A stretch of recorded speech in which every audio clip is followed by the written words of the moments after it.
كلمتني بالتليفون قالت لي انا هكتب مذكراتي عشان ما عنديش فلوس. Hey friends, it's Iman and you're back on the Gorshilox channel, probably because you're here to watch a true crime case or a paranormal story time. Today's video, we're going to be getting into the Soad Hosni, what is it, a murder case? Suicide case? Natural death case? See, that's the question. That's the question that has been on every single person's mind. That is the question that has been on my mind ever since I heard about her death occurring back in 2001. So, wow, 2001 was a long time ago. Not only that, but 2001 is also when 9/11 happened here in here in the United States in New York. So 2001 was not a great year. Soad Hosni, who is she, right? Most of you guys who don't know Egyptian film and cinema probably have never heard of her. But Soad Hosni was born on January 26, 1943. She had passed away on June 21st, 2001. And she was an Egyptian actress born in Cairo. She was known as the Cinderella of Egyptian cinema and one of the most influential actresses in the Middle East and the Arab world.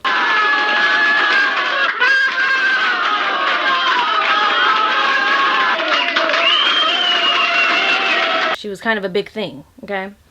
She ascended to stardom at the end of the 1950s, performing in more than 83 films between the years of 1959 to 1991. مبروك يا زوزو. امال يا ابني فرينا اول ما جريت نقلت على التالت وهات شجري ونحن كسبنا الكاس. صحتك. I definitely knew who she was growing up because all we had was Arabic cable. Yeah, we didn't have any English cable for the longest time, so all I knew was Egyptian television or Arab television. And one of my most favorite things to watch as a child were the black and white films. Why? I don't know, they just had really good storylines, they had really good dancing in it, music, and it was a glimpse into a world that I wasn't really a part of. The whole question is how did Soad Hosni pass away, right? What caused her death? Was it a natural death? Was it suicide? Or was it something much, much bigger and darker than anything that we could have imagined? So I've got all the details for you guys. I managed to do all of the research on behalf of you guys because, again, I really wanted to know the answer. So let's get into this case. Soad Hosni had a best friend named Nadia Yousri. Now, Nadia and Soad were the type of best friends that did everything together, went everywhere together. So when Soad was going through her depression, she had gained a lot of weight. We're going to get into the cause of all of that later on in the video. But at this time, she was depressed. She was not excited in the environment that she was currently living in Egypt. So she decided to fly out to England and stay at the Stuart Tower, you know, as a little getaway to recollect her thoughts and her emotions, get away from the public eye because everybody knew her in Egypt, but I'm sure not a lot of people knew who she was in London. And she was huge in Egypt. Then came the day of June 21st, 2001. Where Soad Hosni's body was found in the garage parking lot of Stuart Tower. She was currently staying in the 6th floor at the time, and she was staying there with Nadia Yousri. So Nadia Yousri was with her in the same apartment, okay? Now, Nadia Yousri, on this same very day, she left the apartment and she went out. Now, later on in interviews, she claims that she was out to look at and purchase a computer. When she was asked a follow-up question of whether or not she knew how to operate a computer, she answered no, and that she was willing to learn eventually, which just seems like, you guys make up your mind on what that seems like, okay? Now, Nadia left that morning, right? She arrived back at the Stuart Tower at 9 o'clock p.m. Now, As she arrived, as she's walking in from the street, she looks up and she sees Soad Hosni standing in the balcony on the 6th floor. Okay?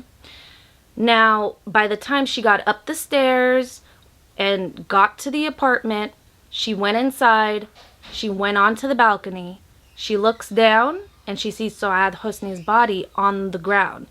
She then rushes back downstairs. Now, the London, UK police had gotten a phone call at 9 p.m. stating from one of the neighbors that they heard an argument coming from Soad Hosni's apartment on the 6th floor. Now, at 9:15 p.m., they got another call that someone fell down from the balcony.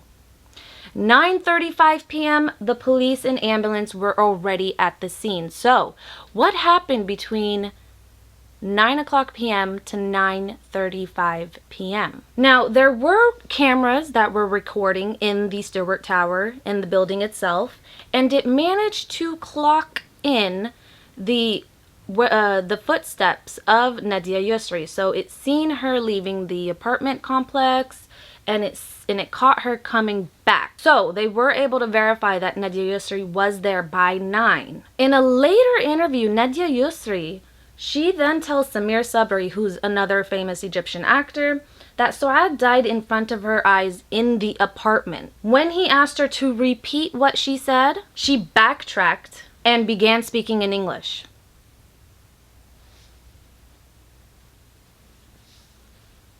Oh my God, what? And she claimed to be confused, okay? She told another individual that she died in her arms on the couch in the apartment. So again, she is saying something similar to she was there for her death on 2 different occasions, all right?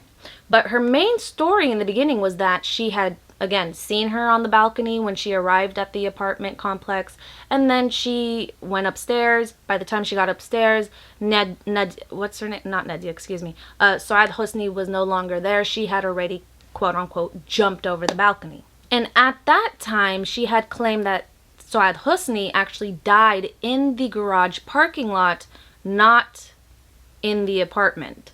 So her story was conflicting, it was always changing, and that's why a lot of eyes were always on Nadia Yousri. You can see Nadia Yousri in so many interviews just contradicting herself left and right. Nadia Yousri also claimed that she was with Soad Hosni's body until 12:30 a.m. that following morning. Now, the strange part of it all is that Nadia Yousri on that same night actually stayed in the same apartment that her best friend had just died or committed suicide from, which is strange. I'm just thinking about it from me being a best friend and putting myself into her shoes. If my best friend and I were on vacation and she died mysteriously in this apartment, I would be scared, terrified to sleep in that apartment just for the weird negative energy that's going to be left behind alone. Not to even mention, like, okay, if somebody killed her, then why would I want to be in the same area that she just died? I mean, I love my best friend, but girl, I hope they don't expect me to do that for them, because it ain't happening. I love y'all, but no. Now, the stranger part is that, okay, maybe she didn't have a ride to a friend's house or something, but the police actually offered to give her a ride to one of her friend's house, and she still refused. Now, in one interview, she claimed that she stayed in the apartment by herself that night. In another interview, she claimed that she called a friend, and this friend came over and stayed with her in that apartment that same night. The part that makes me suspicious is this part right here. Now, Soad Hosni's belongings, her watch, keys, jewelry, were all sitting on the table. And her phone, her cell phone, was in the apartment. And Soad's phone kept ringing that night because the news hadn't reached everybody yet. So her phone was ringing off the hook, and Nadia then decided to take it upon herself, because it was driving her mad, to delete everything off of the entire phone. Not only that, but then she decided to turn it off. Why didn't you just turn it off to begin with? Why did you feel like you have to erase every single thing off the phone? Just seems super suspicious to me. Now, the crazier part is that it does seem like Nadia is scared to talk about what happened that night. It seems like in the interviews she's terrified of something or someone, and she then managed to let it slip in one of the interviews that everyone is a quote-unquote Freemason. Now, when I first heard this, I thought to myself, me living here in America, in California, I'm very familiar with the Freemasons. There's literally a Masonic lodge just right down the street from me. But it didn't occur to me that Freemasons also existed in Egypt. So, I pulled out my handy-dandy laptop and I did a search. And from that search, I was able to find out that after French troops brought Masonry to Egypt with Napoleon's invasion in 1798, the fraternity expanded there. Lodges were chartered by French and German Grand Lodges, and by the 1860s there were Italian, English, and Scottish lodges at work as well. Turkish Masons also influenced the craft there. So, apparently, the Freemasons have been in Egypt doing work for quite some time now, which was mind-boggling to me. And then I thought about it, and I was like, you know what? That actually makes a whole lot of sense, because when you look at Egypt's media, their movies, their cinematic their movies, their shows, their music, it did seem like there was an outside influence, because there were things that were in those videos and movies that as I was a child growing up seeing, I would always ask my mom, like, I thought that was haram, or aka forbidden. Why is she dressed like this on TV if she's Egyptian and Muslim? Which for a young child was very contradictive. So yeah, I did notice those weird little things, those weird little subliminal messages. Okay, so when I found this out, it made complete sense.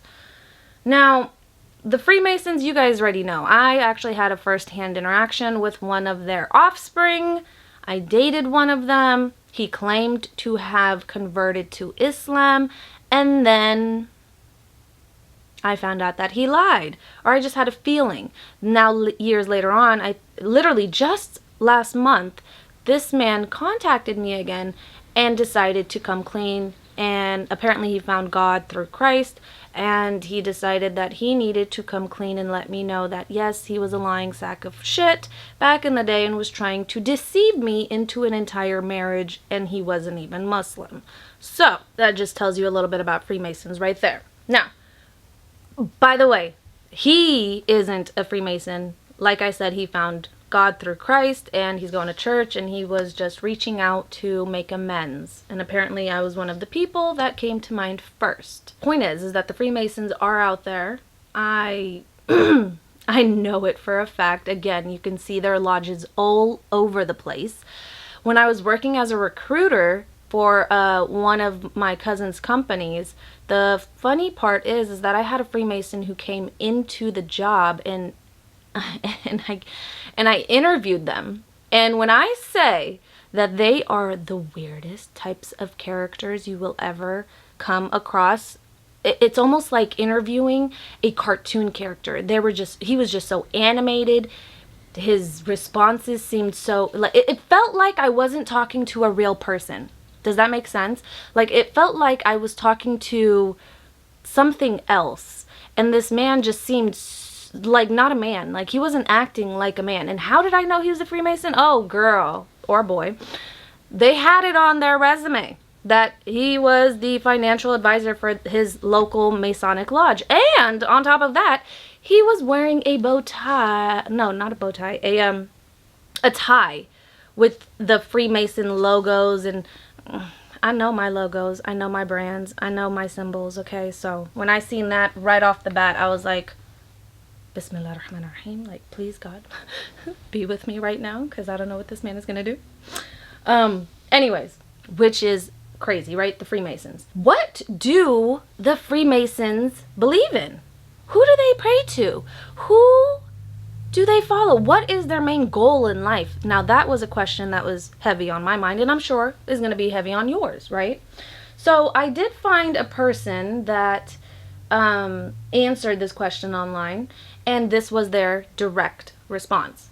To guide and direct the communities they are part of by thought, word, and deed, in accordance to their historical duties as obligations as the priest class that accompanied Akhenaten, Moses out of Egypt. Akhenaten, I believe that is a pharaoh, an Egyptian pharaoh. By extension of living by these morals and code of conduct, the Freemason becomes closer to God through the practice which advances him on the trail to true enlightenment of the soul, as is described in the Hermetic tenets. Some of these are found in the ancient Egyptian Freemason rituals of the Krata Rapoa.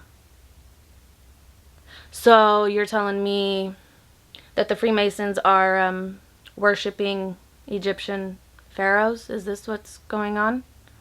So you guys are saying that we're part of the problem? We're part of the problem? I feel so ashamed. Akhenaten, let's just learn a little bit about him real quick, okay, before we continue on with the rest of the story. Akhenaten was king from 1353 to 36 BCE of ancient Egypt of the 18th dynasty, who established a new cult dedicated to the Aten, the sun disk. Hence his assumed name Akhenaten, meaning beneficial to Aton. Did that raise any red flags for the rest of you guys out there, or did that not make any sense? So who do they pray to? They pray this to the sun god. Who is known as the sun god? The devil. The devil. And, well, I don't know if it's the devil per se, but it's pagan gods. Pagan gods. That's who they are worshiping at the end of the day. Who are the pagan gods? Well, they're all devilish. Devilish, devilish, devilish. That just gives you a little bit of a history lesson in between this video, gives you a good idea of what was occurring in Egypt at this time and might still be influencing Egypt till this day. Have you guys noticed a lot of change going on in Egypt? More westernized ideologies coming in, more westernized types of behavior being normalized and accepted. How many of you guys just celebrated Valentine's Day just last month? Wait, we're still in February. Just this month, a few weeks ago. Oh, what?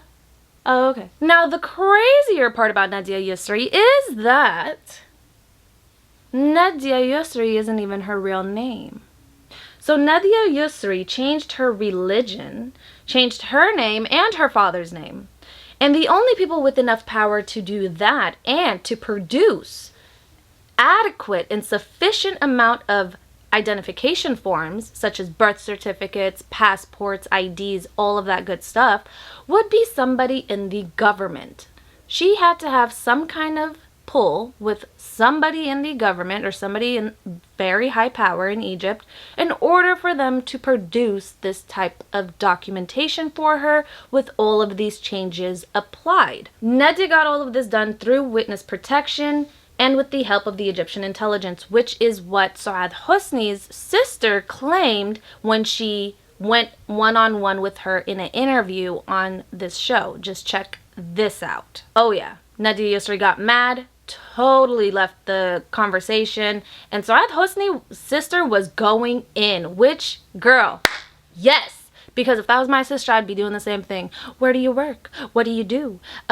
Girl, I want answers. What happened to my sister? I need answers. So, Nadia Yousri's real name is Safinaz. There is one common denominator between all of these individuals and all of these characters in this story, and that is the wife of the most very powerful man in Egypt at that time, which was Mr. Salah. But Mr. Salah was a very evil, terrible man. We're going to get into who he is and how he contributed to all of this later on in the video, so just hang tight. This woman, his wife, came out just recently and started talking about all of this because Mr. Salah finally passed away at a very old age, in his 80s or 90s, just recently. So she finally was able to speak about what happened with Soad Hosni and everything else concerning this case and everyone around it. This woman claims that not only was Soad Hosni part of the Egyptian intelligence for the DEA, but Nadia Yousri was also a part of this group. She also confirms that Nadia was an orphan at the time of her recruitment, which doesn't seem too far-fetched to me. Think about it. What do governments do when they need intelligence agents? They go and recruit orphans, right? Grab a kid off the street, one that nobody will miss, train them, use them, plant them. Sounds like it could be possible to me. And I'm sure that that's exactly what happens with some of these orphans out here. Remember the interview that Soad Hosni's sister had partook in with Nadia Yousri? She kept asking her, what do you do for work? How do you make money? How do you pay your bills? And Nadia claims to not work. She got mad and frustrated, and she left the interview when she was asked that question, because how are you surviving? How are you wearing all this nice jewelry? How are you living in these nice apartments, etc.? Well, Nadia claims that she is on government assistance, but I don't believe government assistance pays that much. Not only that, but Nadia Yousri never speaks Arabic. When she's out on the street and you run into her, and if you recognize her and she knows that you're Egyptian, she will pretend that she doesn't speak Arabic. She will pretend that she is an American or from the UK, and she will speak only in English. She never tells anyone that she's Egyptian, which is weird, because as an Egyptian, when I'm walking down the street and I run into another Egyptian, it's almost like finding a missing brother or sister, and that's how you act with those people. So for me, it was definitely suspicious that she's not, it doesn't seem like she's very patriotic when it comes to her country. Let's get into the investigation itself, because this is where things get murky.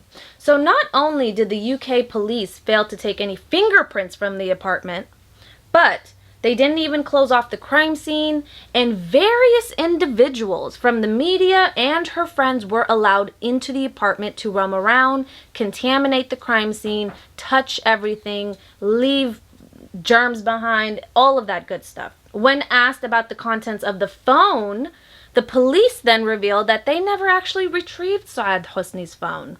It was never in their possession. Why?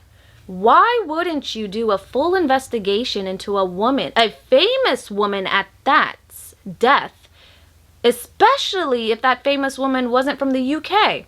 Wouldn't you want to dot all of your I's and cross all your T's and make sure that nobody can come back and point a finger at the at the UK police? What? That nobody can come back and point fingers at the UK police? I would assume so. But none of this was actually conducted for the investigation itself. Now remember that argument, the one that the police had gotten a call about? What about that? Doesn't that seem kind of strange? Didn't that spark some kind of suspicion to the UK police? If somebody called as a witness saying that they heard an argument coming from the apartment at 9, and then you got another call at 9:15 claiming that there was a body found dead in the parking lot, don't you think that you can connect the dots and say, something doesn't add up here? Maybe something's not right here? The witness also claims that her scream felt like an earthquake. They didn't see her fall, but when they saw her body on the ground, they thought it was a man's body at first. That's how unrecognizable she was. Not only that, but when they actually went upstairs to look at the apartment and see how the setup was, when you walk into the balcony, well, you know what? Just check out this clip first. That way you can get a visual, and then I'm going to explain when you come back. Okay, so did you guys manage to notice that there's a screen covering the balcony itself. So if you're standing on the balcony, usually there's that screen there for privacy and for, I'm sure, safety purposes, so nobody can just jump or fall over the side of the balcony. Now, did you notice that that screen was cut? And it was a clean cut, so it didn't look like it was tore or anything. It looked like someone took a pair of scissors and sat there and cut the hole into the screen itself. If the screen was there, how the heck did Nadia Yousri see her when she arrived from downstairs? It would give the person on the balcony a little bit of anonymity. What? A little bit of anonymity. Anonymity? She wouldn't actually be able to see her clearly in the balcony if she's coming from downstairs, especially if Soad Hosni was standing on the 6th floor, okay? Now, the screen was cut and it was pulled inside and left on the balcony itself. So if you are in a suicidal... Oh, wait, I'm not allowed to say that word on YouTube. So if you are in a bad space and you wanted to end everything right then and there, why would you be concerned as to where you're placing the screen? I would just cut the screen and just... Why would you cut the screen, pull it out, set it aside, and then, it's just one of those weird things. So I guess that's circumstantial. It's debatable, if that's actually relevant or not. But to me, that's just weird, okay? Pair that with the fact that there was a chair that was blocking the door from anyone being able to enter from the apartment and get onto the balcony. So the chair was blocking the door from the outside on the balcony. So when Nadia Yousri got there, she claimed that it was extremely difficult to get onto the balcony itself. She had to push against the chair until she was able to find a little sliver of a hole, and she's extremely skinny, you guys, so she was able to slither on in there, but the chair was blocking the door from the inside of the balcony. Okay, again, why wasn't any fingerprints taken? If they had just taken some fingerprints off of the table or off of the chair or anywhere in that balcony just to confirm the story that was being told to them, it would have gave us all a bunch, it would have given us all some peace of mind. But they didn't do this. That's why we're left with all these questions like, are you sure she jumped? Are you sure this is a, Now let's get into the conspiracy of it all and the injuries.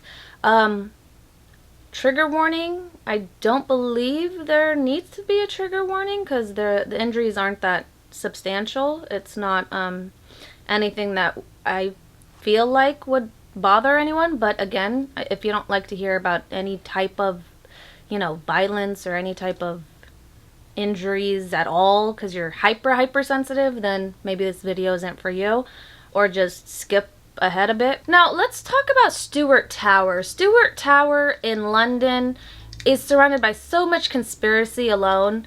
Allegedly there has been at least 4 different Egyptian citizens, really famous Egyptian citizens, that had mysteriously died there. And people are claiming that they were all also suicides. How is it that this one area, this one tower, is surrounded by so much death? Not only that, but it's not only just Egyptians that are dying there. There are Russians and Americans that are dying there suspiciously as well. So it does make you think a little bit. Now, remember the woman, the one that was married to Mr. Salah, the evil man of Egypt. He was high-ranking in power. He was part of like the Congress or the Senate out there, something like that. I'm not really familiar with the Egyptian structure of government, but loosely translated, he was in some type of power at that level. While Soad Hosni was young, and she was just starting out in her films, she was, at her prime, everyone started to love her. This is when Mr. Salah sent over a man according to his ex-wife, right? And she's just now talking about this years later.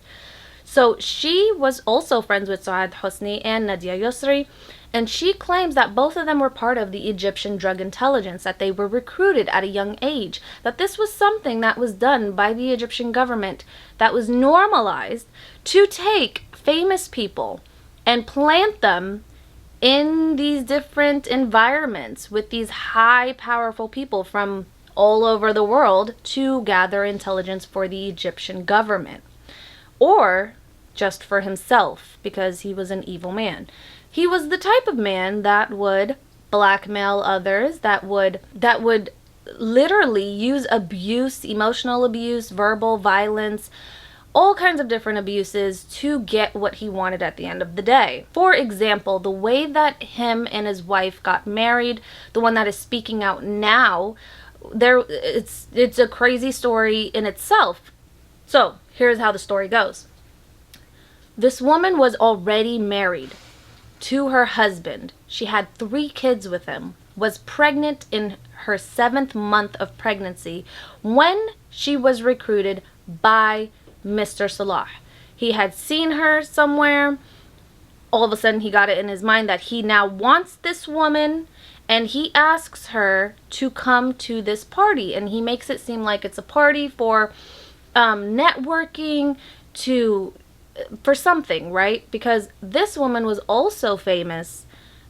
She had owned all of Soad Hosni's studio films, so she owned the studio itself. She had the rights. What's it called? Now, when she was spotted by Mr. Salah, he wanted her for himself. So he made up this whole story, concocted this whole story, asked her to come over.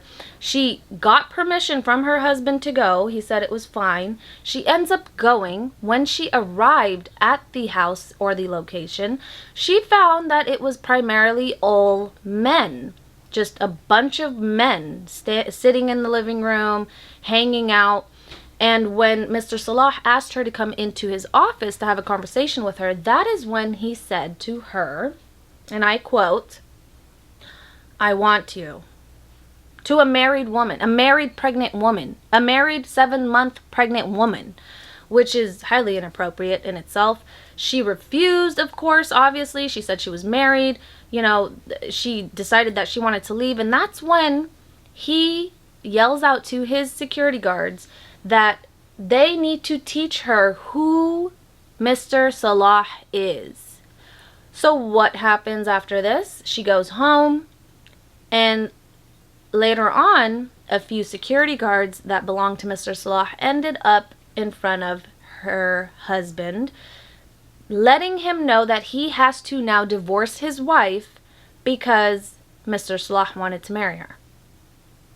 Now, of course, her husband didn't want to do this, but I don't know what kind of blackmailing or threatening occurred to make him divorce her so Mr. Salah can then marry her, which he did. He ended up marrying her.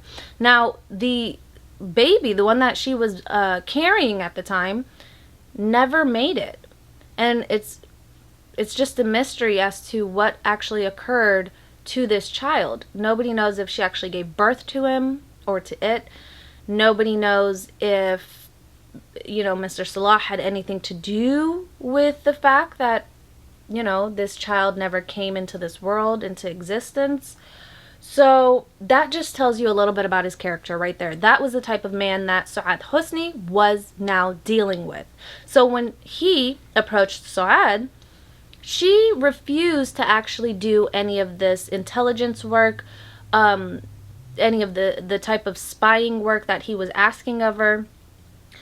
And that is when Mr. Salah decided to send over a man. And this man's job, his task was to seduce Mrs. Soad, to record the interaction, and to bring back the evidence and footage to Mr. Salah. So then he can use it as blackmail to Soad to do what he wanted her to do, so he can control her. I said seduce, but really what happened was an assault. She was assaulted, sexually assaulted. She was recorded against her will. And then that footage was taken back to Mr. Salah, where then he called Miss Soad Hosni over into his office. And when she arrived, all he did was play the footage for her. Now, she was so traumatized by the entire experience that she just complied. She just ended up falling into line, because this is something that in Egypt could ruin you if it ever came to light. So for years and years and years, she was doing his bidding for him. She was going to these parties. She was going to see the men that he would send her to go see. She would, and you know, that would eat away at her. It ate away at her so much that it caused her to spiral into this deep depression. And when she was at the height of her depression, that is when she decided to leave and go to England, to London, excuse me. So when she got to London, that's when she was staying at the Stuart Tower. But she was recruited at a very young age to work undercover for the Egyptian CIA. So basically, Mr. Salah was using our beloved Soad Hosni, and he was pimping her out to all of the elites. He was, you know, if they wanted her, they can have her for a price, pretty much, which is disgusting. Now, Soad was planning to reveal Egypt's secrets, because at this point of her life, she had nothing left to lose. They took her dignity. They took, that's why she could never find love. She was married 4 different times, but with each marriage, it never really worked out, because she had all of this baggage, all of this trauma that she had just went through. So how was it that she was able to do anything that she really wanted to do at the end of the day, when someone was always pulling the strings behind the scene? She then starts to threaten that she is going to reveal Egyptian secrets. She decides that she wants to write a diary, and she's going to sell this diary to the highest bidder, to one of the Arab countries nearby that was willing to pay for this information. So since Soad was threatening to reveal Egyptian secrets, that is when they decided to take her out. Her primary motive for this was to make money, because at this time Soad Hosni's money was no longer available. She was quote unquote broke. She didn't own the rights to her movies. She didn't have any actual money to live off of or survive off of, even though she was in 83 films, starring in 83 films, and she still had nothing to her name.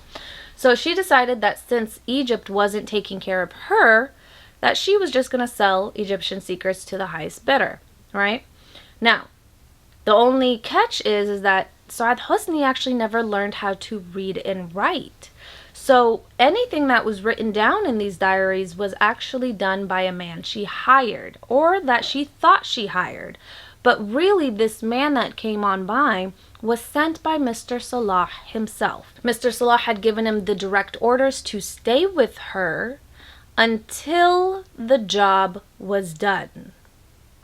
So he wanted to write down all of these secrets that Soad had, and then his task was to take this diary after he killed Soad and take it back to Mr.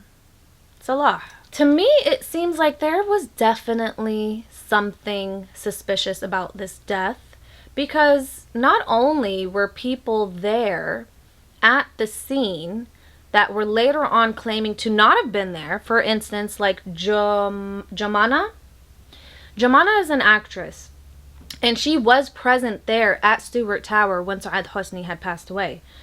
There were several other people that were there that seen her there, and when they confronted her later on, she claims that she was never there, but they saw her with their own eyes. They said that she was there up until Soad's body was carried away, but till this day she still refuses to claim that she was ever there.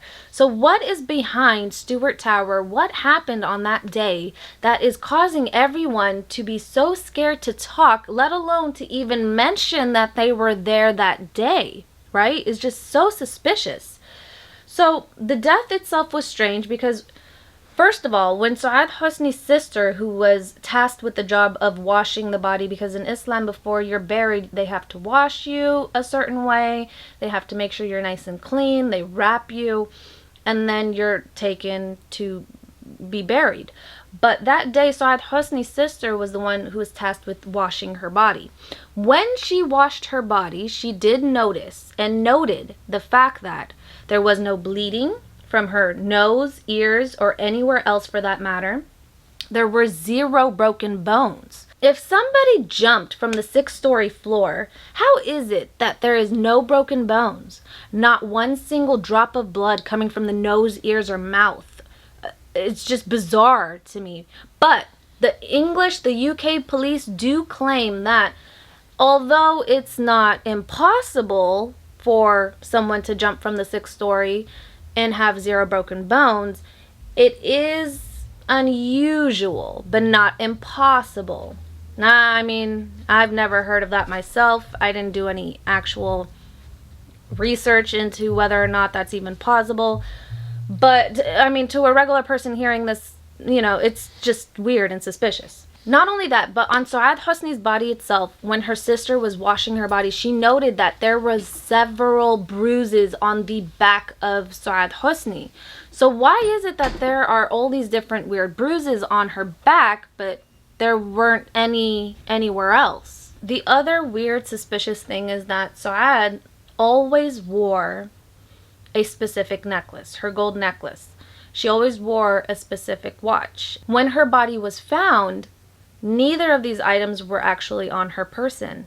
It was left upstairs on the coffee table in the living room, which is strange because if these are items, these are jewelry items that she never takes off. For instance, like my ring here, I never take this ring off. And my necklace actually just broke literally yesterday, but before then I was always wearing my necklace. You guys have seen my necklace in every single video. I never took it off.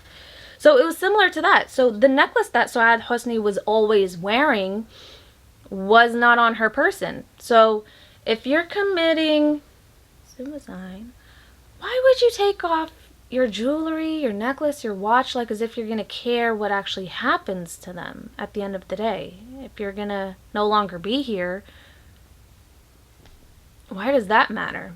Why would you take the time to take all of these items off that you don't even think about taking off any other time of the day or any other day of the week? It's just super bizarre. And the final weird conspiracy behind all of this is that the diaries themselves of Soad Hosni, the ones that she was quote unquote getting written down in, the ones that she was threatening to sell, were never found.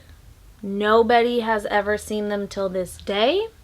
A lot of people believe that allegedly it was taken back to Mr. Salah and he had it in a safekeeping, or he burned it at the end of the day to, you know, secure his own backside.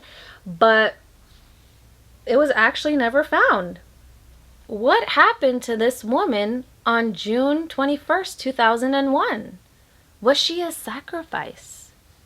I wonder. Because you know the Freemasons and all of these weird groups, the one that worship the devil at the end of the day, or Satanists just with a different name, you know, a lot of them do human sacrifice.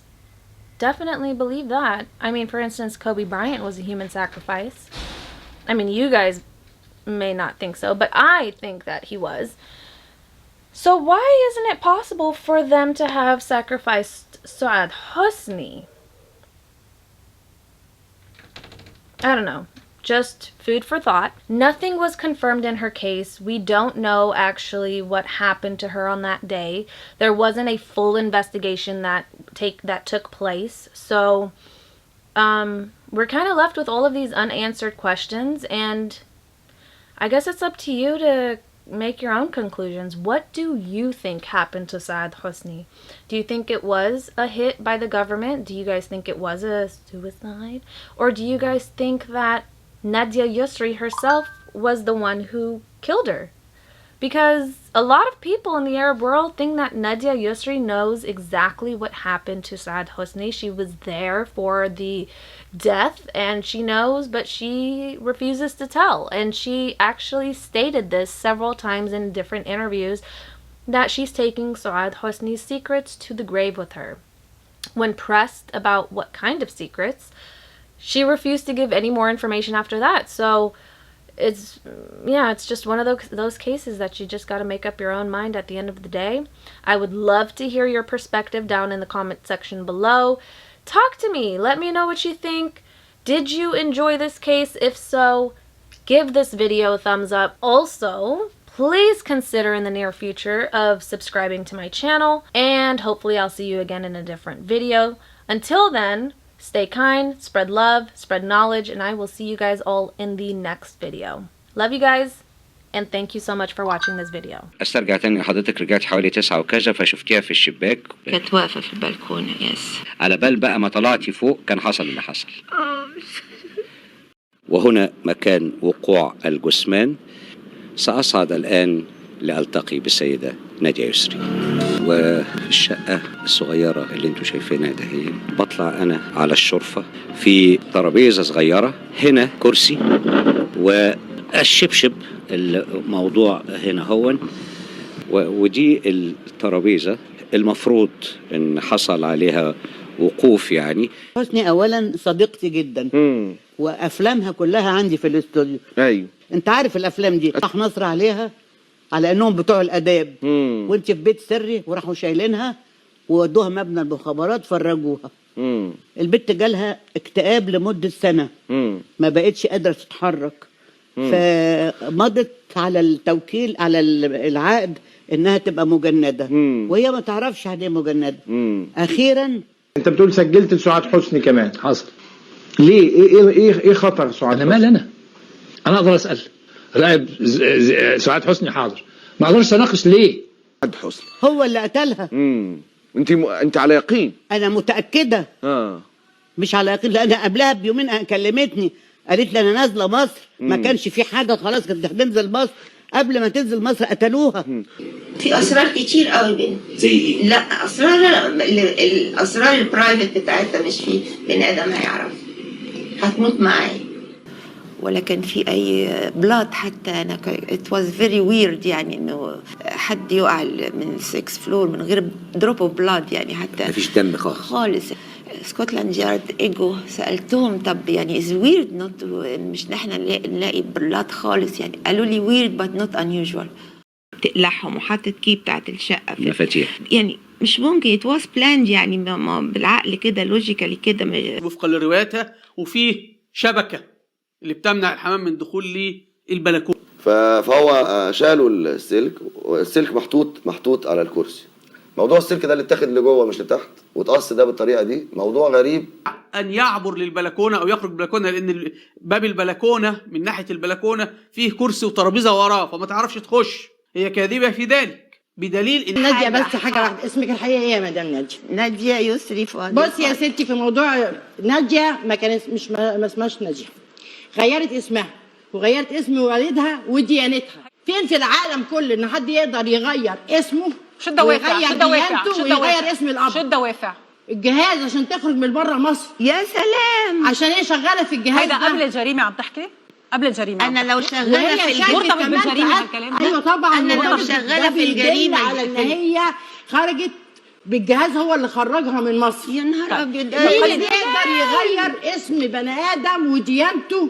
اسمها اساسا صرف ناس. طيب خليني هيدا موضوع مش مسلم. هيدا موضوع اذا مش مرتبط لا مرتبط ازاي؟ بس هيدا الموضوع عم تقولي ما له علاقه بالجريمه، ما له علاقه بالجريمه اللي انت عم تسميها. لا انت بتثبت ان هي شغاله مع الجهاز. هو ده الوحيد اللي يقدر انا لو شغاله يغير اسمها. انا لو شغاله مع الجهاز ويغير ديانتها ويغير اسم الاب. لو سمحتي مدام جنجال، لو سمحتي خليها تقول اسمها ايه واسم والدها ايه الحقيقي قبل ما تغير لاسم. بدك تخدمي قضيتك. خليني ارجع لعندك ست نادية، عم تحكي عن ضغوط وعم تحكي عن حاله ديبرشن مزمنه عم بتقولي. صح. اساليها بتشتغل ايه حضرتك؟ طيب. مش بشتغل. لا كنت بتشتغل. دلوقتي انت عندك 75 سنه ونص دلوقتي لو سمحتي. بس لا معلش بتشتغل ايه؟ يعني متهمين فيها القتل. خليني اقل ادنى من الاحترام لو سمحتي. مش نادية كده. صرف ناس دي بتشتغل ايه؟ صار في ناس دي بتشتغل لو سمحتي إيه؟ لو سمحتي لو سمحتي مدام نادية، لو سمحتي لا لو صار في سمحتي ناس دي لو بتشتغل سمحتي الوساخه دي لو سمحتي مش عايزه خلص أعرف. على ضمانتي على ضمانتي أنا ممكن على ضمانتي الأول اتفضلي يعني على ضمانتي اتفضلي على ضمانتي بس أنا يعني محترمة لو القناة سمحتي وبس.